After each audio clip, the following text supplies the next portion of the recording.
Então, gente, esse é o módulo que foi apresentado no nosso segundo encontro síncrono. É, no primeiro encontro, a gente falou um pouco sobre marketing digital, marketing de conteúdo, persona e planejamento estratégico de conteúdo. Nesse segundo módulo, a gente vai ver um pouco sobre design, design gráfico aplicado às redes sociais, identidade visual, fundamentos do design gráfico, e aí alguns desses fundamentos, a imagem, forma, cor, textura, tipografia, diagramação e hierarquia da informação. E aí no nosso próximo encontro a gente vai ver o tutorial do Canva em si, e a gente vai conseguir aplicar esses fundamentos que estão sendo apresentados aqui para vocês no desenvolvimento das artes propriamente ditas. Começando com design, e aí, afinal, o que é design, né? A gente encontra essa palavra em muitas coisas, mas o design em si, ele tá em tudo, basicamente, né? Então, na hora que você acorda, levanta da cama, escova o dente, prepara uma comida, usa o seu carro, que você calça um sapato, que você veste uma roupa, tudo basicamente, o computador, o seu celular, os móveis que você tem na sua casa, tudo surge a partir de um projeto de design. Então, de acordo com o Aurélio, se a gente for fazer uma, uma sintetização, o design seria a concepção de um projeto ou de um produto. E é uma síntese bem simplória do que realmente é o design, né? O design a gente vai ver que ele é um campo muito mais amplo, mas, em resumo, um bom design, ele vai realizar o papel de entregar a melhor experiência possível para o usuário, seja em um objeto, seja em um serviço, seja no desenvolvimento de materiais, seja no design das interfaces com que a gente lida no nosso dia a dia, né? Os sites, as plataformas digitais, os jogos. Então, o design vai atuar em todas as etapas de desenvolvimento dos produtos com esse intuito, né, de gerar a melhor experiência possível. Então, o papel fundamental do design é otimizar a criação, a gestão de projetos, combinando sempre duas coisas que a gente vai falar um pouco hoje sobre, que é funcionalidade e estética, tá? Então, o design é o processo de agregar valor, procurando soluções que sejam mais eficientes, mais confortáveis, mais seguras, mais bonitas, tá? Então, o design vai sempre trabalhar buscando essas soluções de forma inovadora, né? Utilizando novos materiais, pensando sempre nas questões da sustentabilidade, trabalhando com novas tecnologias para agregar valor aos produtos e aos serviços que a gente encontra hoje no mercado. E, claro, para criar identidades também, né? A gente vai ver um pouco sobre as áreas do design, mas dentro da área do design gráfico, uma das principais funções do design é a gente conseguir comunicar as características de uma empresa, de uma marca, de um serviço, é, visualmente, né? De forma gráfica, de forma visual. E aí, o design, ele é essa macroesfera, tá? Então, dentro dessa macroesfera vão existir diversas áreas nas quais o design pode atuar, sendo eles, eu coloquei algumas aqui, o design gráfico, o design de produto, o design de ambientes, o design de moda, ambientes a gente conhece normalmente como design de interiores, mas a gente também vai ter aqui o game design, a gente também vai ter aqui UX design e várias outras vertentes do design, desdobramentos. E aí, a gente pegando aqui para o que é importante para a gente hoje, que é o design gráfico, tá? A gente também vai ter umas sub-ênfases dentro dessa área. Aí eu coloquei aqui algumas também, como design de animação, design de embalagens, design de interfaces digitais, design editorial, web design. Então, mesmo o design gráfico, ele também vai se desdobrar em muitas ramificações. Vamos lá, seguindo. Aí, quando a gente pensa o design gráfico, que é o design que vai estar ali fazendo o desenvolvimento de peças gráficas, projetos gráficos, né? Como é que ele se comporta quando a gente pensa nas redes sociais, tá? Então, quando a gente fala sobre design gráfico para as redes sociais, a gente está pensando no design que pensa a aplicação e criação de artes e conteúdos para essas plataformas de redes e mídias sociais. Ou seja, toda vez que você vê um post numa rede social, no Instagram, no Facebook, no Twitter, é, o design está sendo utilizado ali para comunicar alguma coisa, tá? Então, existem muitas técnicas do design que são colocadas em prática junto com as estratégias de marketing que vão facilitar o crescimento de uma página, que vão atrair mais usuários, que vão converter esses usuários em possíveis clientes ou às vezes até em mais seguidores para sua página, tá? Então, alguns benefícios, né? De quando a gente utiliza o design gráfico nos nossos empreendimentos. Primeiro, eu acredito que o mais básico é a criação de uma identidade visual. A gente vai ver um pouco mais sobre identidade visual mais à frente, mas a gente também vai poder é, ter a memorização, né, da identidade da marca, não só da logo, das cores, mas de como essa marca vai ter uma, assim, uma significância, um valor de conexão para os usuários, né, para os clientes. E aí também através das peças gráficas, quando elas são bem pensadas, bem planejadas, de acordo com o conteúdo de marketing, a gente vai ter um aumento do engajamento e desse modo a gente vai criar diferencial nessa enxurrada, nessa avalanche, né, de coisas que as redes sociais. Todos os dias aparecem novos perfis, novas marcas, tem muito de tudo. Então a gente precisa criar diferencial dos nossos concorrentes, porque é para isso que servem as marcas, é para isso que a gente pensa em planejar um conteúdo exclusivo para sua persona, é, centrado nessa persona, porque aí você vai conseguir ter um conteúdo e artes que criem esse diferencial, tá? E aí, é... corta,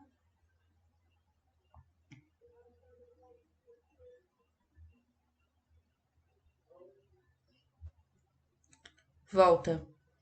E aí é isso, gente. Tipo, às vezes pouco é muito, né? Então, não adianta de nada você ter conteúdo, você ter um bom planejamento, como a gente já conversou sobre isso aqui, e a gente não saber apresentar esse material de forma gráfica para o nosso público, tá? Então, normalmente uma campanha dentro do Instagram, uma ação, ele é 90% visual, tá?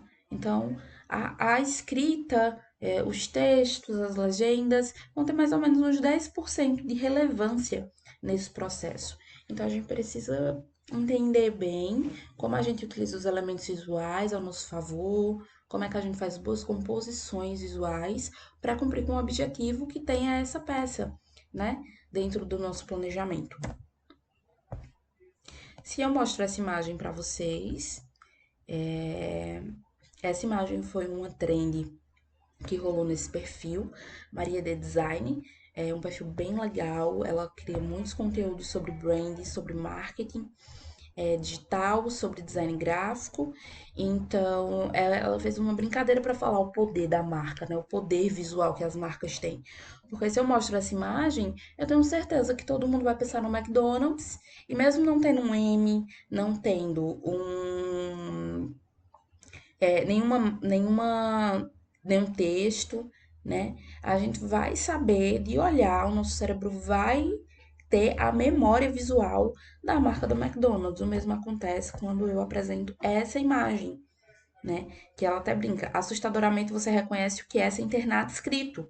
Então a gente sabe que a gente tá falando do Google, entende? Sem ter nada escrito, sem ter nenhuma coisa que represente a não ser as cores. A gente sabe que a gente está falando do Google, né? Isso é uma marca bem posicionada, é uma marca que tem conexão com os seus usuários, né?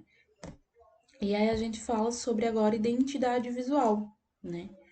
A identidade visual é uma construção de vários elementos gráficos que é responsável por criar a atmosfera sobre quem essa empresa é, seus valores, como ela quer ser reconhecida, né? Hoje, dentro do branding, que é uma área que mistura conceitos do design e do marketing, que fala sobre marca, né? Gestão de marca no completo, para além da identidade visual. Dentro do brand existe um conceito hoje em dia que chama DNA de marca. É um conceito novo, mas basicamente a marca ela é pensada quanto uma personalidade, vamos supor, de um indivíduo, de uma pessoa, né? Então, assim como a persona, essa marca ela vai ter um DNA, ela vai ter características próprias, ela vai ter personalidade própria sobre quem ela é, como ela age, como ela se apresenta à sociedade, no que ela acredita, sabe? Então, o conjunto dessa cara, dessa personalidade, dessa marca, é representado de forma visual, tá? Ela é conhecida como identidade visual. É, e aí isso vai muito além de um cartão de visita, tá? Assim, de ter uma logo, apenas uma logo. A gente tá pensando em um conceito visual sobre essa marca, que a gente consiga replicar esse conceito para que qualquer elemento que surja visual dentro dessa marca, a gente consiga, mesmo que não tenha nada escrito, como foi o caso das imagens apresentadas anteriormente, que a gente consiga é, saber que marca é essa, tá? Então é como, por exemplo, a melissa, que a gente sente um cheiro que vem, que é característico desses sapatos, dessas sandálias. Se a gente sente esse cheiro em outra coisa, a gente fala, isso daqui tem cheiro de melissa. E não a melissa tem cheiro disso. Porque essa marca, ela cria esse vínculo, essa expressão com os usuários dela através dos sentidos fisiológicos, né, que seria do olfato, tá? Mas aí eu separei aqui três elementos de uma identidade visual que são os mais básicos de todos, que vai ser o que vai ser mais relevante para a gente nesse momento, para a gente conseguir aplicar nas peças que a gente vai desenvolver aqui dentro do projeto, tá? Então, a primeira delas seria o logotipo, ou a logo, que é a representação visual que pode ser composta por símbolos e palavras, pode ser composta só por tipografia, como é o caso do Google, pode ser composta apenas por um símbolo sem texto, tá? Então, esse logotipo, ele pode existir algumas variações dele, mas ele basicamente vai ser a representação principal da sua marca, né? E aí a gente também tem a tipografia, que basicamente é a fonte, como a gente normalmente conhece. Então vai ser a composição visual textual que vai existir aí dentro da sua identidade visual, né? As tipografias que mais vão ser utilizadas, o que está presente na logo. E aí a gente vai ver um pouco mais também mais à frente sobre as tipografias, porque a gente tem uma variedade muito grande de tipografias, tá? Essas tipografias, cada uma delas vai ter uma simbologia, digamos assim, diferente. Cada uma vai expressar uma coisa diferente, então a gente tem que pensar bem qual vai ser a tipografia que a gente vai utilizar no nosso projeto, nas nossas peças gráficas, pensando sempre em legibilidade, mas pensando também na estética, tá? E a gente tem a paleta de cores. Como todo mundo sabe, eu acredito aqui, as cores têm um forte poder de comunicação em relação aos nossos vínculos emocionais. Então, cada cor gera uma sensação, tem uma reação com o nosso emocional, com o nosso cérebro, tá? E isso é baseado em estudos científicos de como o nosso cérebro reage às cores. A gente vai falar um pouco mais sobre isso aqui também. E a gente também vai ter um material bem bacana no nosso Drive sobre esse tópico das cores, tá? Como escolher cores para nossos projetos de acordo com o que a gente está tentando transmitir dentro desses projetos ou dentro da nossa identidade visual. E aí aqui eu coloquei um passo a passo meu como você vai esboçar essa identidade visual, porque como eu conversei com o pessoal da turma síncrona, é, o ideal seria a gente contratar um profissional para fazer isso, sim. Porém, eu acredito que quando a gente está pensando em empreendedores, no Brasil, na época Bolsonaro, a gente tem que entender que às vezes a gente não tem recurso algum para isso. Então, eu acredito que, como o objetivo desse curso é dar autonomia para vocês, tá? E aí, dentro do Canva, a gente também consegue fazer esse desenvolvimento de identidade visual. Então, eu achei interessante trazer isso daqui, porque vocês conseguem ir pensando sobre a marca de vocês e talvez esboçando alguma ideia lá para quem ainda não tem uma identidade visual. É, é melhor que a sua marca tenha uma cara do que não tenha uma cara nenhuma perante os concorrentes e o público, tá? Então, o primeiro passo seria definir a missão, a visão e os valores da sua marca. A missão da sua marca é quem a sua marca é, tá? Então, o que a sua marca representa no mundo, tá? Qual é o porquê dela existir? A visão é como você enxerga a sua marca num período de tempo. Então, se você tem um tempo assim, você planeja daqui a 5 anos, eu enxergo a minha marca sendo uma referência dentro do estado de Pernambuco. Daqui a 10 anos, eu enxergo a minha marca sendo uma referência nacional do meu nicho. Tá? Então, aí cada empresa vai ter que, cada empreendimento tem que alinhar a sua própria visão, as suas próprias metas, tá? E os valores são os valores, no que a sua empresa acredita, basicamente. Com o que qual o propósito dela, quais são os propósitos com os quais ela se compromete, tá?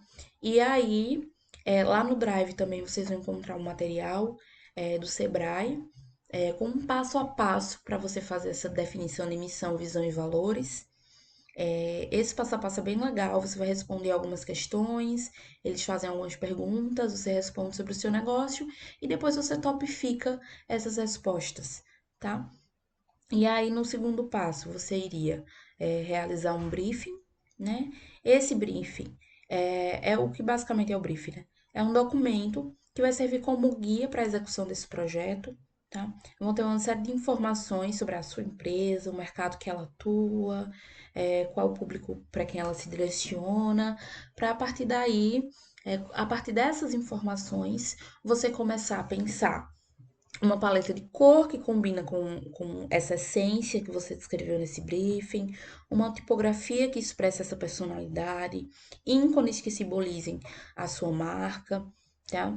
E aí esse briefing, cada design normalmente vai desenvolver o seu, mas se vocês jogarem na internet, vocês vão encontrar diversos modelos de briefing. Lá no meu perfil da Transmit, que é o meu empreendimento de design, vocês vão encontrar o link do briefing que eu utilizo. Vocês podem seguir o que tá lá descrito, tá? Vocês podem responder aqueles questionamentos e vocês vão ver como é legal, como vai clarear várias ideias sobre a marca e a cara dessa marca, a personalidade dessa marca. Tá? E aí, quando a gente partir para o Canva, eu vou mostrar lá para vocês a parte onde você desenvolve identidade visual e vocês podem brincar um pouquinho, tentando pensar nessas cores, nessas tipografias, nesses ícones, tá? E criar coisas legais para a marca de vocês, até, claro, vocês terem recurso para estar contratando um profissional e fazendo esse trabalho junto com vocês, tá?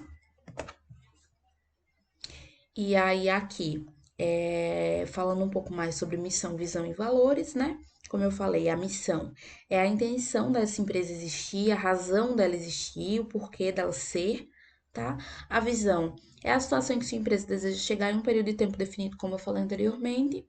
E os valores são os ideais de atitudes, comportamentos e resultados que devem estar presentes nas relações dessa empresa ou desse empreendimento, não só como a empresa se comporta com os clientes, né, como ela transmite esses ideais, como ela se comporta nessa relação, mas também como a empresa se comporta se vocês trabalham em grupo, tá? Como é que a gente vai se comportar com os nossos próprios parceiros, com os nossos próprios colaboradores, tá?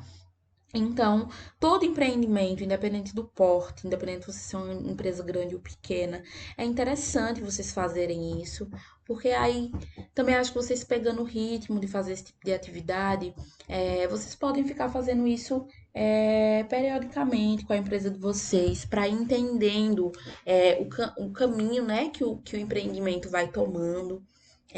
para estar alinhado os objetivos que você tem de crescimento, de visão para o seu negócio. E aí aqui a gente tem um exemplo de definição de missão, visão e valores, né? Aqui a gente está falando de uma empresa, de uma sorveteria, tá? Então a missão dessa sorveteria é ser reconhecida como especialista em sorvetes, tendo uma operação que proporciona momentos de prazer e experiências agradáveis ao consumo.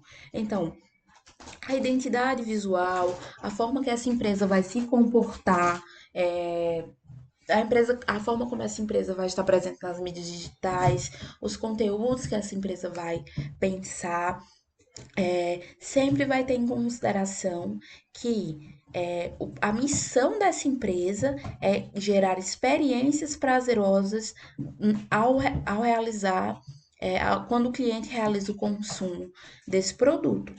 E aí, quando a gente fala de visão para essa empresa, a visão dela é tornar-se a maior e melhor rede de sorveterias do Brasil, tá? Comprometida com os valores e princípios éticos, de lucratividade, responsabilidade social e geração de riqueza ao país. Então, segundo essa empresa, eles se enxergam como uma empresa que tem o poder, a potência. Desculpa aí o barulho, galera. Meu gato derrubou alguma coisa ali. Mas então, voltando, a visão dessa empresa seria a de se tornar a maior e melhor rede. Então, eles enxergam que eles têm essa capacidade. A gente tem que pensar sempre dentro das potências do nosso negócio. Né? A gente não pode colocar assim, daqui a 5 anos eu quero ser o melhor do mundo.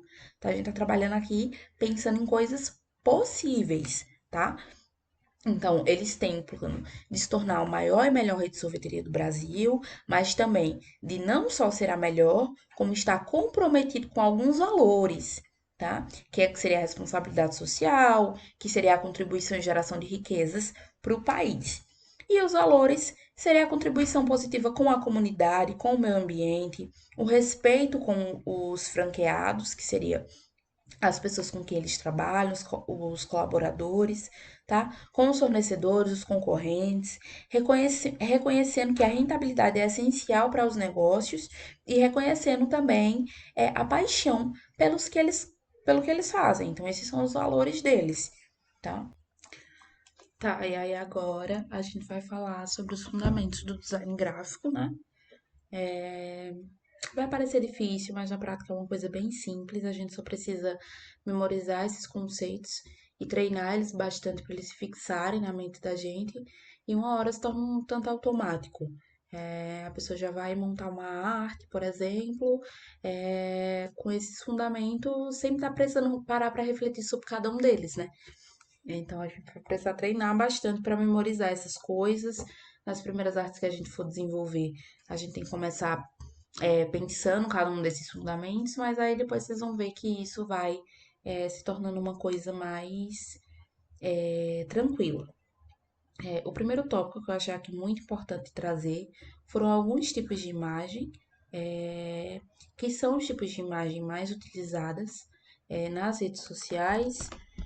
O primeiro é o JPEG, ou JPG. Esse formato de imagem, ele é um formato de imagem considerado um dos mais padrões, mais utilizados no ambiente digital. Se tu fizer barulho de novo, eu vou te matar. Voltando. É, Então, essa é uma das. Blá, blá, blá, blá, blá. Corta. Aqui. Voltando. Um dos tópicos que eu achei mais importante de trazer para vocês foram tipos de imagem. Existem muitos tipos de imagem, mas eu coloquei aqui os principais que a gente mais utiliza dentro das redes sociais, tá? O primeiro deles é o JPEG ou JPG. É o formato de imagem considerado padrão e o mais utilizado dentro dos ambientes digitais. É, é basicamente uma imagem normal, do jeito que a gente conhece, uma imagem básica que a gente encontra na internet, tá? Essa imagem ela é estática, ela tem uma compressão ajustável, e aí uma das coisas que é um tanto ruim em relação ao JPG ou JPEG é que ele pode perder qualidade com facilidade, tá? Então, a depender da qualidade que essa imagem tem, a gente não vai conseguir forçar ela em muitos tamanhos, porque a gente vai perder qualidade, tá? E aí aqui a gente também tem o PNG. O PNG, ele é uma categoria de imagem que pode ser uma imagem sem fundo, com um fundo transparente, tá? Que a gente pode colocar sobre qualquer outro fundo, sobre um fundo sólido de cor, mas essa imagem não necessariamente precisa ser sem fundo, tá? Então, o PNG é só uma imagem que suporta essa transparência no background, tá? Mas que ela tem uma compressão maior, tá? Então, a gente consegue compartilhar essa imagem, dimensionar essa imagem com mais facilidade, sem perder tanta qualidade. E a gente também tem aqui o formato de GIF, que eu acho que todo mundo conhece, que é esse formato de imagens animadas, tá? E aí, apesar desse GIF suportar poucas cores, ele é muito utilizado na web, de muitas formas, né? Sendo desenhos, mini clipes de vídeo, mini animações. é, E aí o GIF basicamente seria essa sequência de frames animados que tornam essa imagem animada, tá? Aí falando sobre resolução, é, a gente tem que entender que a resolução fala muito sobre pixels. Então, aqui nesse primeiro exemplo, a gente tem 2 pixels por 2 pixels. Então, a gente vai ter meio que quatro quadradinhos, tá? Quando é tudo que a gente vê numa tela, ela é transmitida visualmente para a gente a partir do agrupamento de pixels. Então, a minha tela, a tela que você está olhando agora, essa apresentação, ela é formada por pixels, mini quadradinhos. Cada um desses quadradinhos vai receber uma luz e transmitir uma cor para a gente, formando imagens, formando textos, tá? Então, quanto maior for essa taxa de pixels, maior vai ser a resolução que essas imagens vão ter, tá? E aí, a gente pode trabalhar com uma resolução de 1024 por 768, a gente pode trabalhar com resolução de 800 por 600. Dentro das mídias digitais, a gente trabalha normalmente com a resolução de 72 pixels, mas se a gente vai trabalhar com uma mídia que é com uma arte gráfica que vai ser impressa, a gente pode trabalhar com uma arte em 300 pixels, tá? E aí aqui a gente fala também, os pixels também dimensionam o tamanho dessa imagem. Então, quando a gente fala de altura e largura, e não necessariamente de qualidade, tá? Aí a gente pode pensar em pixels por altura e em pixels por largura, como é o caso do Instagram, que utiliza 1080 por 1080, formando um quadrado. E aí a gente pode colocar a resolução de 72 pixels nessa imagem, que ela vai ficar com uma boa qualidade nas telas, tá? Aí aqui a gente vai falar um pouco sobre a psicologia em relação às formas, porque o nosso olho, ele tende a classificar de alguma forma, em relação à transmissão de sensações e emoções, tudo o que ele é, associa. E aí, tudo vai depender, claro, da nossa cultura, tá? Mas, no geral, as formas, os ícones, podem ser classificados é, em alguns desses aspectos, né? Do que elas transmitem, do que elas comunicam, tá? E aí eu peguei aqui algumas formas básicas, linhas primeiro, né? Mas a gente vai falar sobre círculos, quadrados, triângulos. E lá no Drive também vai ter material extra sobre isso. Num e-book sobre desenvolvimento de identidade visual, vai especificar um pouco mais sobre a simbologia dessas formas.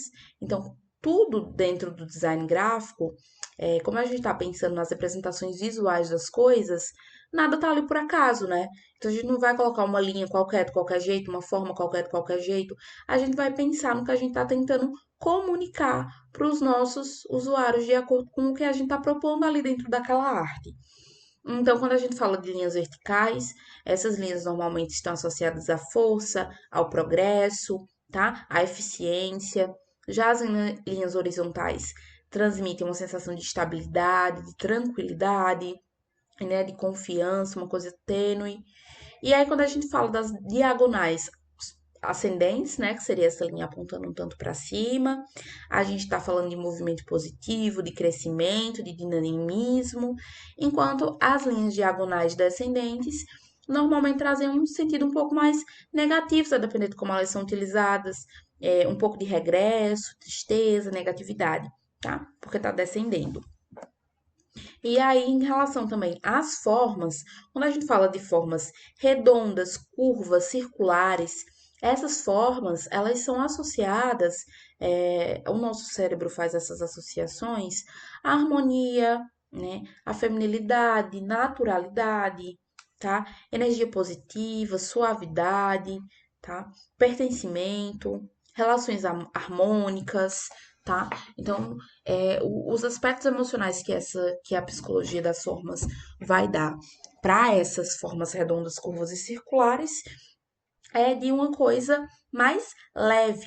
Então, se o que a gente está tentando transmitir dentro da nossa identidade visual ou dentro do desenvolvimento de peças gráficas, e a gente está tentando trazer uma coisa mais harmônica, uma coisa mais leve, mais natural, a gente vai pensar em trazer formas mais redondas, formas circulares, tá? Ondas, curvas.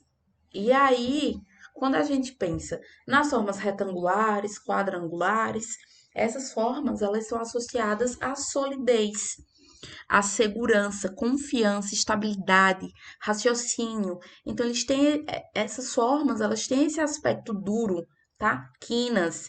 Então a gente tá falando de resistência, de ordem, tá? Então são formas mais sérias. Enquanto as redondas, circulares, curvas trazem um pouco mais de leveza, de dinamismo, tá? Já as formas angulosas, triangulares, como também seria o caso de uma estrela, por exemplo, aqui a gente está fazendo associações com a masculinidade, com equilíbrio, com poder, tá? Com modernidade, com tecnologia, dinamismo. Então, se a gente quer um projeto que seja mais dinâmico, mais moderno, a gente vai pensar na utilização de formas talvez um pouco mais angulosas, mais triangulares. Não quer dizer que a gente não possa usar outras formas. A gente pode, mas a gente vai tentar também trazer essas formas dentro do projeto para tentar é, transmitir essa sensação, se for o que a gente está tentando causar nas pessoas que estão visualizando o nosso projeto. Aí aqui a gente vai falar um pouco sobre cores, né? As cores é muito importante na forma como ela interfere nos sentimentos e nas sensações que são percebidas pelos usuários, tá? E aí fazer esse estudo de cores é muito interessante, principalmente dentro da sua identidade visual. Porque quando você cria uma paleta de cores para sua identidade visual, é interessante dentro dos projetos gráficos de conteúdo que vão ser desenvolvidos para esse, para esse empreendimento dentro das redes sociais, que a gente esteja sempre alinhado a essa mesma paleta de cores, né? Variando nos tons, variando na utilização, mas que a gente fique dentro dessa paleta, tá? Vocês vão achar também, eu coloquei lá no Drive, mais material sobre cores, né? Um e-book bem legal da galera do Rock Content, falando sobre cores, os significados mais definidos sobre cada uma das cores. E aqui eu trouxe para vocês primeiro uma roda cromática, ela tá aqui bem básica, tá? Com as cores primárias, secundárias e terciárias. Seria aqui o amarelo, o azul e o vermelho. Seriam as cores primárias, tá? Foi mal, galera, vou voltar. Das cores primárias.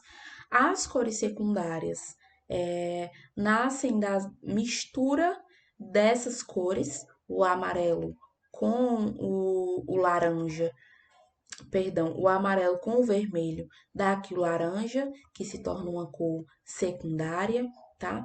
Já o azul com o vermelho, a gente tem o roxo, que é outra cor secundária, e a gente tem também a mistura do amarelo com o azul, tendo a cor verde, né? Essa cor aqui, ó, que é uma cor secundária. E a mistura de cores no meio de cada uma dessas cores que a gente criou, a gente vai ter as cores terciárias, tá?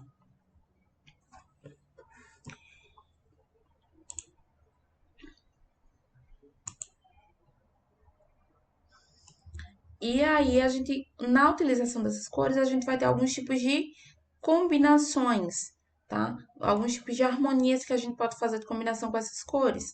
Aqui a gente tem a primeira, que é a harmonia monocromática. Então, as tonalidades mudam, mas a matriz de cor permanece a mesma. Então, a gente tem aqui o vermelho, e aí a gente vai adicionando o branco até ele chegar numa variação de rosa. E a gente está dentro de uma mesma matriz de cor, mas a gente está variando o tom dessa cor, tá? A tonalidade dessa cor, a saturação, a luminosidade, mas a gente está dentro de uma mesma matriz de cor. E aí aqui a gente também tem a harmonia análoga. Nessa harmonia, a gente escolhe uma cor aqui dentro das primárias, né? Seja o verde, o vermelho ou o amarelo, perdão, o azul, o vermelho ou o amarelo, tá? E em seguida a gente vai usar as duas cores mais próximas dessa cor dentro da roda cromática. Então, por exemplo, se eu escolho o amarelo, a harmonia análoga que eu vou fazer seria com esses outros dois tons aqui de cores. Se eu escolho o verde, eu vou trabalhar com esses dois tons de cores aqui mais próximos da escala cromática. Não necessariamente precisa ser nessa matriz, tá? A gente pode trabalhar um verde mais claro, a gente pode trabalhar um amarelo mais fechado, mais quente, tá? A gente pode variar. Se vocês jogarem roda cromática no Google, vocês vão achar muito conteúdo legal sobre isso. Outros tipos de rodas cromáticas, né? Com as variações de tons, de tonalidades, para vocês conseguirem pensar e escolher a cor do projeto de vocês. Aqui a gente tem uma harmonia complementar, que ocorre quando a gente mistura duas cores opostas nesse círculo cromático, tá? E aí a gente vai ter bastante contraste, né? Então a gente estaria misturando roxo com amarelo, vermelho com verde, a gente estaria misturando lilás com verde oliva, a gente estaria misturando tons de amarelo e de laranja com tons de azul e de roxo, tá? Aí aqui a gente tem também a harmonia tríadica, que a gente vai utilizar as três cores aqui distantes do círculo cromático, né? Fechando esse triângulo. Então, se a gente quiser escolher essa cor, por exemplo, a gente teria que rotacionar esse triângulo. Então, a gente ficaria com o azul, o laranja e o amarelo, tá? E a gente pegaria essa tríade aqui dentro do nosso círculo cromático. A gente vai ver também o que são texturas, né? As texturas são esses componentes que eleva a presença de outros elementos visuais. Essas texturas podem ser utilizadas como um background, como imagem de fundo, mas ela também pode ser usada dentro de textos, ela pode ser usada sobrepostas em imagens, tá? Então, a textura é uma coisa que a gente pode utilizar para agregar valor visualmente, deixar o nosso design mais bonito, tá? E a gente sempre vai pensar quais tipos de textura vai estar comunicando visualmente o que a gente deseja. Então, se é uma textura um pouco mais moderna, como é o caso dessa, essa daqui já é um pouco mais orgânica, né? Lembra um pouco mármore. A gente tem uma coisa mais rústica com papel. A gente tem uma coisa mais moderna com linhas assimétricas. Então, a gente tem que pensar o que compõe legal para o nosso projeto, que comunica bacana a ideia que a gente está tentando transmitir. E aí a gente chegou na parte da tipografia, né? Aqui a gente vai falar sobre alguns tipos de fontes principais, que seriam as fontes serifadas, primeiramente. As serifas, basicamente, são essas bordinhas aqui que vocês estão vendo o mouse em cima, tá? Essas fontes, elas proporcionam um ar mais elegante e mais sofisticado. Também são as fontes mais indicadas para a gente utilizar quando existe um corpo de texto maior, né? Elas são mais legíveis, tá?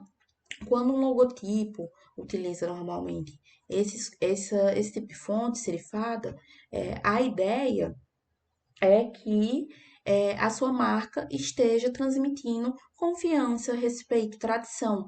Então, ela é um pouco mais formal, tá? É uma fonte um pouco mais formal, ela transmite um pouco mais de autoridade, tá? Já as tipografias não serifadas, vocês estão vendo que ela é retinha aqui na borda, ó. ela não tem aqueles tracinhos, tá?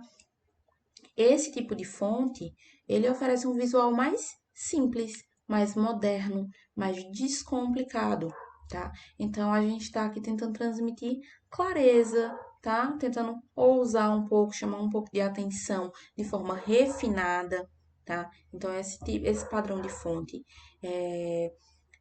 não utiliza muitas firulas, é uma coisa mais minimalista. Então a gente está tentando trazer esse ar de refinamento e também de modernidade, tá? Quando a gente utiliza esse tipo de fonte. Esse tipo de fonte é bem legal para textos não muito longos, subtítulos, também para títulos, tá? Eu vou apresentar para vocês aqui dentro do Canva algumas variações no próximo encontro da gente desses tipos de fonte, tá? A gente vai ter também a tipografia script. Essa tipografia, normalmente, que é essa letra mais caligráfica, elas transmitem elegância, criatividade, tá? Normalmente, essas formas redondas, como a gente viu lá em cima, transmitem também conceitos relacionados à feminilidade, tá? Então, talvez seja como está escrito aqui, essas marcas comuniquem de forma comercial, né? Quando a gente está pensando no nosso público, uma comunicação mais prática, mais pessoal, mais relacionada à emoção, tá? Algumas fontes dessas também geram um grande impacto visual, então também é importante a gente pensar na legibilidade, de não escolher fontes que fiquem, que atrapalhem, basicamente, posso dizer assim, a legibilidade do texto de vocês, tá? Então, pensem sempre se está sendo legível o que vocês estão colocando lá no trampo de vocês. E aqui a gente vai ver um pouco sobre as fontes decorativas, tá? Essas fontes, elas são bem singulares, bem originais, então elas transmitem essa sensação de criatividade, tá? De flexibilidade, também é uma fonte mais emotiva, que permite combinações mais diversas, tá? E aí a gente vai ter, dentro dessa característica das fontes decorativas, a gente vai ter fontes que lembrem uma cultura, que lembrem um determinado tópico, tá? Como, por exemplo, fontes inspiradas na estilogravura, uma coisa aqui bem do Nordeste da gente, fontes inspiradas em filmes, uma coisa mais faroeste, por exemplo. Então, todas essas fontes vão fazer parte da classe decorativa. É uma fonte que a gente pode utilizar numa logo, mas em relação a artes e textos, não é uma fonte da qual a gente pode abusar demais, porque talvez comprometa a legibilidade do nosso trabalho, tá? Aí aqui falando ainda de tipografia, a gente vai falar sobre espaçamento, porque o espaçamento é tão importante quanto as palavras, tá? Dependendo da fonte que a gente está utilizando. Eu indico sempre utilizem um espaçamento normal, tá? O espaçamento apertado é um pouco complicado para ler.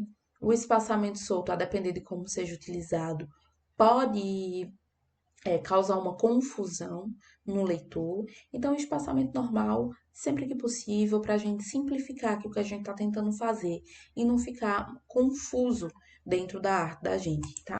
E aí, gente, falando sobre diagramação, a diagramação é uma técnica, né, que envolve vários conceitos, muito utilizada por design e outros profissionais de criação, que consiste na distribuição dos elementos em um espaço, né, de arte. O principal objetivo dessa diagramação é a gente conseguir distribuir esse conteúdo de forma harmônica, né? Então, os títulos, as imagens, os textos, os elementos gráficos que a gente vai utilizar dentro dessa arte, elas precisam ter harmonia, tá?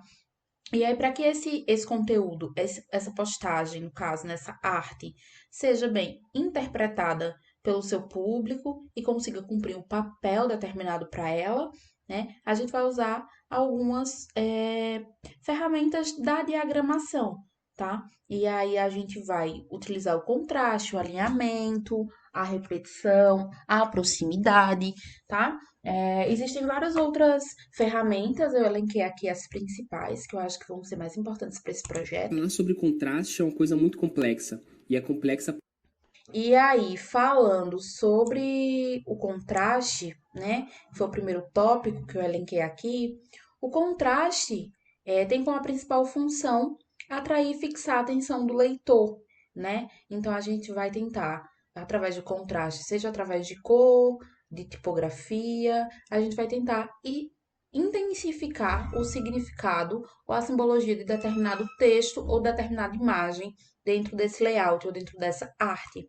Eu vou colocar aqui um videozinho para vocês verem, Falar sobre tá? contraste é uma coisa muito complexa, e é complexa por ter várias frentes e por envolver uma dezena de outros princípios no design. Mas resumindo, contraste é diferença, e julgamos essa diferença a partir das propriedades dos elementos. A principal função do contraste é atrair e fixar a atenção do leitor, ou uma definição do João Gomes Filho que eu gosto muito, intensificar significados. E a gente vai encontrar esse princípio principalmente na fotografia. Contraste existe para criar movimento, e isso tem muita relação com atração, sair do previsível. É importante frisar que existem níveis de contraste, não simplesmente uma coisa tem ou não contraste. Como esse exemplo, ambos quadrados possuem contraste com o seu quadrado maior, só que um mais que o outro. As formas de se gerar contraste, ou seja, diferenciar as propriedades de elementos são cor, textura, escala, direção, forma, etc. E para finalizar, você precisa entender as possibilidades de criação de contraste. Não existe certo ou errado, mas sim adequado e inadequado.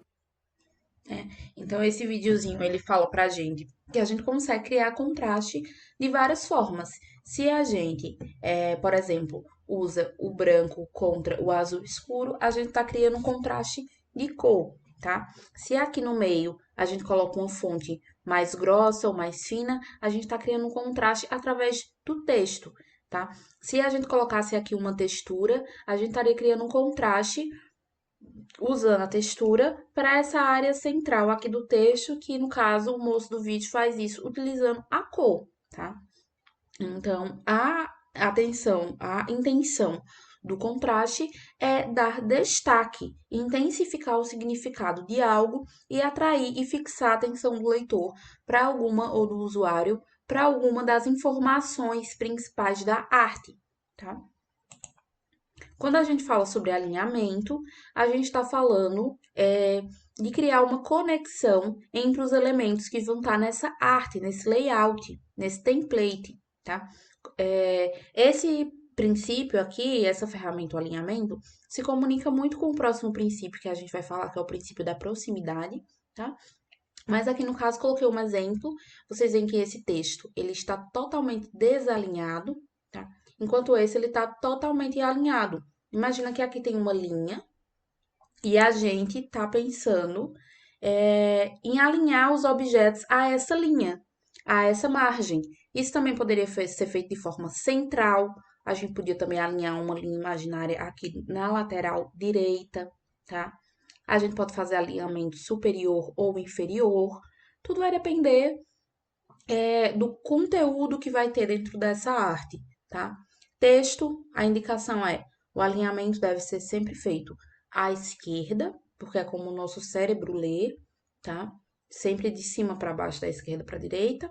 E aí, mas a gente também pode brincar com isso, tá, gente? Mas assim, vamos tentar deixar as coisas o mais simples possível, o mais alinhado possível, de uma forma mais básica, né? Até a gente ter segurança para conseguir fazer umas coisas mais diferentes, tá? Quando a gente estiver trabalhando no Canva diretamente, a gente vai ver um pouco sobre isso, a gente vai ver na prática como a gente pode fazer, tá fazendo esses alinhamentos, tanto das imagens quanto dos textos, quanto dos elementos que a gente vai utilizar nas artes. Aqui a gente tem o princípio da repetição, tá? Nesse princípio, afirma-se que a composição de algum ou de alguns elementos precisam se repetir para criar unidade, tá? Então, esse elemento pode ser uma fonte, uma cor, um estilo, uma forma, tá? Então, nesse primeiro exemplo, a gente vê que aqui a gente tem vários símbolos e a gente tem várias tipografias, várias fontes. Já nesse outro, a gente tem um mesmo símbolo e a gente tem uma mesma fonte. Então, aqui a gente tem uma unidade, tá? Que a gente repetiu o padrão circular e a gente repetiu a fonte. Então, quando a gente tem objetos que eles são semelhantes, é interessante que, a depender do que a gente está tentando fazer dentro da arte, a gente consiga criar essa repetição para a gente conseguir gerar unidade e também para o leitor ter mais facilidade de encontrar as informações dentro da arte que a gente está criando. E aqui é o princípio da proximidade, tá? Deixar elementos espalhados na composição dá uma sensação de bagunça, deixar as coisas espalhadas na sua arte, tá? Então é fundamental a gente conseguir agrupar elementos relacionados, tá? Então a regra é muito simples. Elementos próximos sugerem algum tipo de relacionamento, enquanto elementos distantes sugerem diferença. Então aqui a gente tem um exemplo onde todas as informações estão soltas, né? Não estão agrupadas. Então, a gente tem Fernando Costa, a gente tem o endereço, o telefone, a empresa, tudo de forma espalhada pelo cartão. Então, a gente não consegue direcionar o foco da nossa leitura aqui. Já nesse outro caso, a gente tem informações agrupadas. Então, a gente tem as informações principais, né, que é o Fernando Costa que trabalha nessa construtora real. A gente tem o endereço desse local, do Fernando, e por último a gente tem o telefone, né? O telefone é o contato, então se a gente fosse ter algum outro contato, também ficaria junto aqui com o telefone.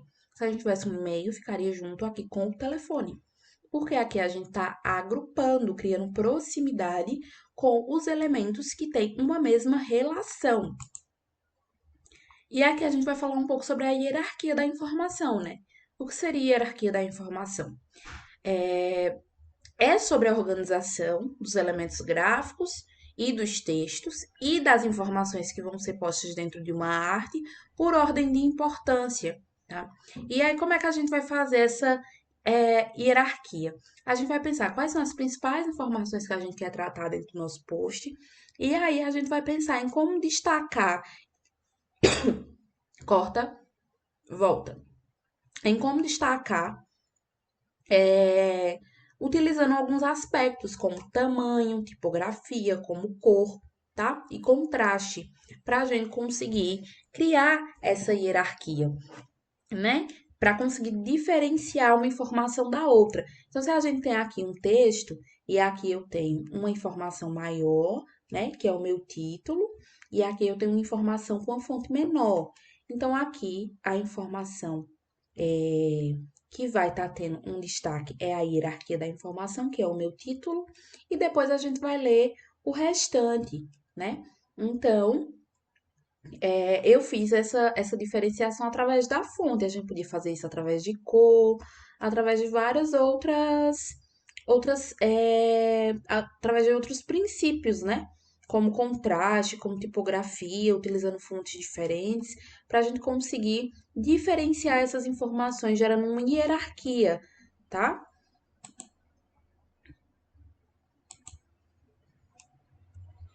Então, dentro do princípio da hierarquia da informação,